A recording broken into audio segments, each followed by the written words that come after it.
Then the Lord said to him, No, your servant will not be your heir, for you will have a son of your own who will be your heir. Here Abraham was talking to God, and God told him that he will have a son. Abraham had no children at that time. Then the Lord took Abraham outside and said to him, Look up into the sky and count the stars if you can. That's how many descendants you will have. And this fulfilled the promise.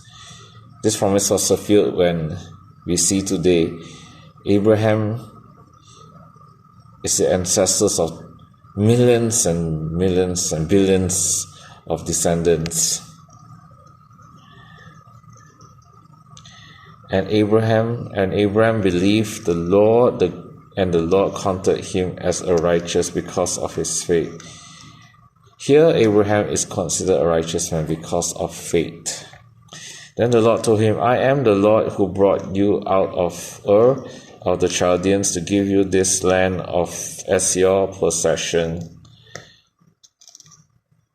But Abraham replied, O sovereign Lord, how can I be sure that I will actually possess it? The Lord told him, Bring me a 3-year-old heifer, a 3-year-old female goat, a 3-year-old ram, a turtle dove, and a young pigeon. So Abraham presented all this to him and killed them. Then he cut each animal down the middle and laid the halves each side by side. He did not, however, cut the birds in half.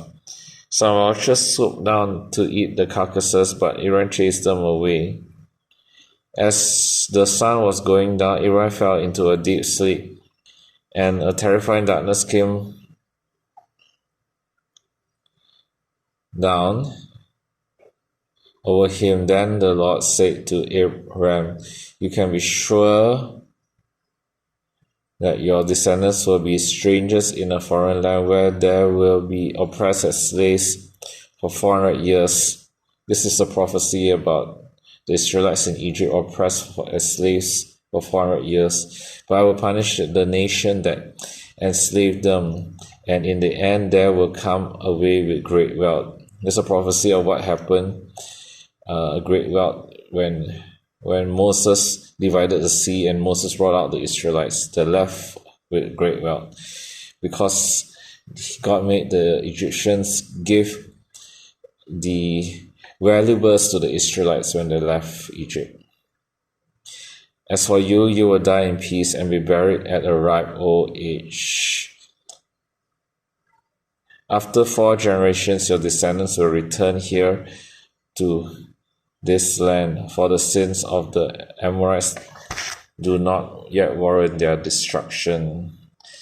After the sun went down and darkness fell, Abraham saw a smoking firepot and a flaming torch pass between the halves of the carcasses. So the Lord made a covenant with Abram that day and said, I have given this land to your ancestors all the way from the border of Egypt to the great Euphrates River, the land now occupied by the Canaanites, Canaanites, Cadmonites, Hittites, Perizzites, Reptites, and Amorites, Canaanites, Girgashites, and Jebusites.